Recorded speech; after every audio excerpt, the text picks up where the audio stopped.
सो Nifty 50 अब देखिए 24,194 पर क्लोजिंग देखने को मिली है। एंड कल हमारे सामने एनटीपीसी ग्रीन एनर्जी की लिस्टिंग भी है। क्या स्ट्रेटेजी होनी चाहिए इसके ऊपर हम बात कर चुके हैं, बट फिर भी कर लेते हैं कि कैसी लिस्टिंग होने वाली है, क्योंकि जीएमपी फिर से कम हो गया। बात इतनी सी है, क्या इसका कोई इम्पैक्ट पड़ेगा मार्केट के ऊपर? पढ़ना था, अब नहीं पढ़ना है, हो गया जो होना था, ठीक है ना, तो उसका कोई लेना देना नहीं है। तो कल क्या करें भैया, वेडनेसडे का दिन है, इंपॉर्टेंट डे है। कल लोग पोजीशन बना रहे होंगे वीकली मंथली एक्सपायरी के लिए, जो कि थर्सडे को है। कल निफ्टी बैंक की यहाँ पर जो है ना मंथली एक्सपायरी है, ये भी याद रखिएगा। एंड एचडीएफसी काफी स्ट्रॉन्ग थोड़ा सा देखने को मिल रहा है, लेकिन कल ना बवाला कटने वाले कल और परसों। तो भैया एनटीपीसी ग्रीन एनर्जी में ना यहाँ पर प्रीमियम देखिए 1% का ही देखने को मिला है। ये क्यों देखने को मिल रहा है? इतना हाई वैल्यूएशन के चलते भाई, सिंपल सी बात है। यहाँ पर ना मतलब मार्केट के अंदर कुछ भी किसी को भी ना नहीं कहा जाता है, सबको नमस्ते सलाम सब कुछ कहा जाता है, ठीक है ना। तो वो बात है, वही एनटीपीसी ग्रीन एनर्जी के साथ है। महंगे हैं, कोई भी ये नहीं है कि महंगा है। लॉन्ग टर्म के लिए होल्ड करिए भाई, कभी ना कभी आपका रेट तो आ ही जाना है लॉन्ग टर्म में। तो ये बात यहाँ पर रहती है। बट शायद लग रहा था जिस तरीके से 24,800 बता रहे थे, वो तो 24,800 तो ओपन हुआ नहीं, और वो अपने को देखने को मिला नहीं। इवन 24,500 भी देखने को नहीं मिला। कल लिस्टिंग है, क्या ही हो जाना है इतनी जल्दी। अब वो लग रहा था कि 24,800 अगर जाएगा ना तो ये 10% ऊपर ओपन होगा। हो सकता है कि आपको 10% का रिटर्न मिल जाए, ये भी याद रखिएगा कि 10% का आपको रिटर्न मिल जाए, या 5% 7% ऊपर ओपन हो। फ्लैट अगर लिस्टिंग होगी तो उसमें बाइंग जरूर आएगी कहीं ना कहीं, और अगर फ्लैट लिस्टिंग होती है तो अच्छी खासी वॉलेटिलिटी के लिए आप तैयार रहिए। बट मेरा मानना यही है, 50% फ्री कर देना, 50% आगे के लिए बचा लेना, ये ध्यान रखिएगा। वो भी कुछ दिनों के लिए, जिसने भी आईपीओ के लिए ये लगाया हो, बस सिर्फ और सिर्फ आईपीओ लिस्टिंग गेन्स के लिए लगाए हो उनके लिए। लॉन्ग टर्म वाले वो अपना जाने भैया, कुछ सोच विचार के लगाया होगा। ग्लोबल मार्केट का कुछ ये हाल है, डाउ एंड नेस्डैक का आपके सामने। अपने आगे आईटी बड़ा खतरनाक है, कभी भी किसी मूड में रहता है, कुछ समझे भी नहीं आता। कभी 2% ऊपर, कभी 2% नीचे, कभी 5% ऊपर, कभी 5% नीचे। अजीब बात है, एकदम अजीब चीजें चल रही हैं मार्केट के अंदर। रिलायंस के अंदर ना बहुत ही ज्यादा पॉजिटिविटी देखने को मिल रही है, ये ध्यान रखिए। ये आपके सामने 2 दिन का है, जब से वो गैप अप हुआ ना अपना, वही चीज यहाँ पर ये गैप अप ने 1287 का लेवल निकलवा दिया, और अभी रिलायंस उसी के ऊपर सस्टेन कर रहा है, उससे नीचे जाने की तैयारी नहीं कर रहा, उसके नीचे क्लोजिंग नहीं दिया है, 1295 पर दिया है। हडल कहाँ पर? सीधा यहाँ पर जो है ना आपका 1300, अगर आप देखेंगे ऑप्शन चेन, और उसके बाद 1322।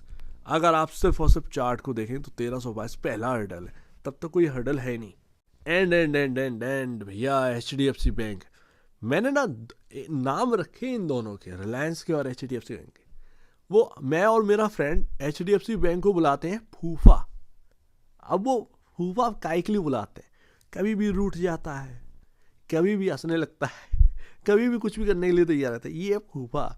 और बुआ बुलाते हैं रिलायंस को। बुआ एकदम सीधी सादी, एकदम बेचारी गऊ। वो हाँ बुआ इतना काम कर दोगी? हाँ कर देंगे। रिलायंस का वैसे ही है, चलना है चल देंगे, गिरना है गिर देंगे भाई, ऐसी क्या बात है। तो वो चीज़ ना रहती है। एचडीएफसी बैंक में यहाँ पर क्या करें भैया, देखिए ये 2021 से ना अभी तक का ये आपके सामने चार्ट है। अब यहाँ पर क्या है बॉस, इसके अंदर हर्डल जो है ना वो हमेशा आया है 1758 पर, एंड हाईएस्ट हर्डल जो रहा है वो 1787 पर है, 1785 पर क्लोजिंग है। हम एकदम बीच में 1758 1787। अब 18 का शायद मेरे ख्याल से हाई लगाया है इसने एचडीएफसी बैंक ने। वो एचडीएफसी बैंक के ना अंदर सट्टेबाजी बहुत होती है वाकई में, मतलब अब क्या ही बताएं, मतलब रोने जैसी हाल एकदम, मतलब फूफा है ही ऐसा। तो वो चीज़ ना एक रही है एचडीएफसी बैंक की कहानी। लेट्स सी, देखते हैं कि क्या इस बार एचडीएफसी बैंक टूट रहा है। अगर नहीं टूट रहा है तो यहाँ से अगर चलना स्टार्ट किया तो बॉस ये ध्यान रखिएगा कि 100 रुपया तो एचडीएफसी बैंक खिंच जाएगा। लेकिन क्या पॉसिबिलिटी ऐसी लगती है? पता नहीं है, लेकिन लग रहा है बॉस एचडीएफसी फूफा इस बार चलने के लिए तैयार है व्रत में, ठीक है ना, बाराती बनकर फूफा चलने के लिए तैयार है। ऐसे मुंह फुलाए नहीं जाएगा फूफा, हंस खुशी जाएगा मेरे ख्याल से। और लग रहा है कि निफ्टी ना 24,500 की तरफ बढ़ रहा है बॉस।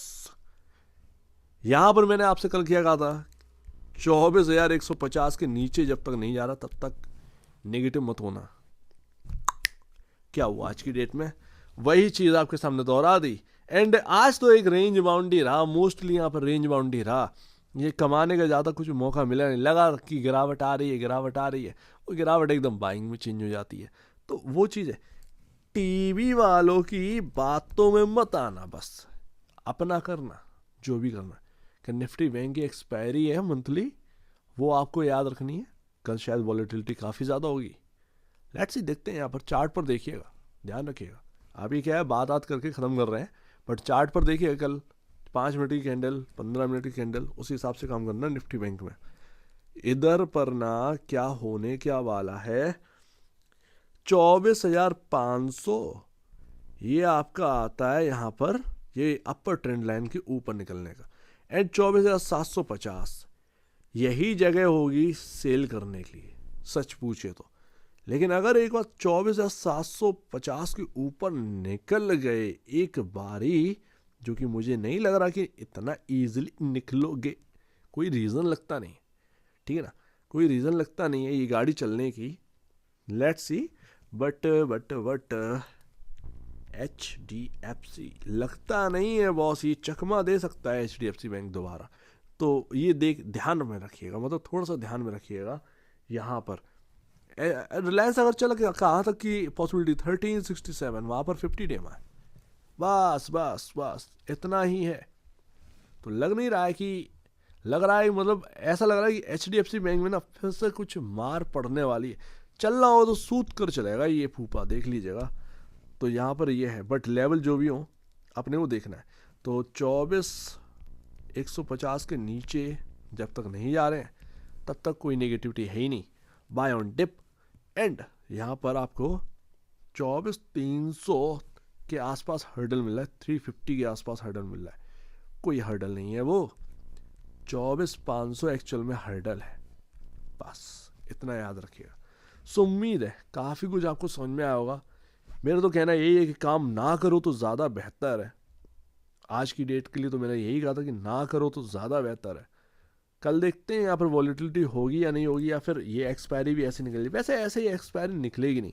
एक चीज़ और ध्यान में रखे रहिएगा, ये 200 पॉइंट का गैप है, ये ना हम लोग ना 200 डेमा से बहुत ऊपर आ गए। ये एक्साइटमेंट में ना, मतलब सिर्फ और सिर्फ मार्केट के अंदर इन्वेस्टमेंट लाना चाहते हैं, अदरवाइज ना दम नहीं हो रही है मार्केट के अंदर इन्वेस्टमेंट करने की किसी की। और साफ सी बात है, कहाँ ग्रोथ की बात करते, अभी तो स्टॉक सस्ते ही हुए थे, फिर से महंगा करने की बात करने लगे। अरे ये क्या बात हुई, अभी तो यार महंगेपन से परेशान थे, फिर से महंगा होना है, फिर से महंगा होना है। अरे ये, हे भगवान। तो ये सारी चीज़ें, सो उम्मीद है काफ़ी कुछ आपको समझ में आया होगा। ये याद रखिए, 24,150 से नीचे काम करना स्टार्ट किया, समझो नेगेटिविटी है। एंड यहाँ पर आपके सामने 350 निकलेगा, तो ये समझिएगा एकदम जो है वो चल पड़ेगा ये कहीं ना कहीं निफ्टी 500 की तरफ। लेकिन 500 750 के बीच में फंसेगा, क्योंकि वहाँ पर 100 डेमा है और ये ट्रेंड लाइन है। कैसे स्ट्रेटजी बनानी है वो आप भैया देखिएगा, क्योंकि आपकी स्ट्रेटजी होनी चाहिए। कुछ पॉइंट वगैरह मिले तो ले लीजिएगा। मैं बोल इसलिए नहीं रहा हूँ ज़्यादा, क्योंकि ये इतना ज़्यादा यहाँ पर टफ है यहाँ पर काम करना, कि आप समझिए कि आपका पैसा बर्बाद है इस जगह पर। ये ऐसी जगह है निफ्टी की, तो वो चीज़ है, वो मूव पकड़ लो आप, वो एक अलग बात है, बट ये पैसा खर्चा करने वाली जगह है। ये आपका सिर्फ पैसा लूटेगा यहाँ पर, और कुछ नहीं करने वाला। लेट्स ही देखते हैं। सो उम्मीद है काफ़ी कुछ आपको समझ में आया होगा। आपके कहना है इसके ऊपर कमेंट सिस्टम में, और आप देखिए वीडियो देखने के लिए बहुत धन्यवाद दोस्तों।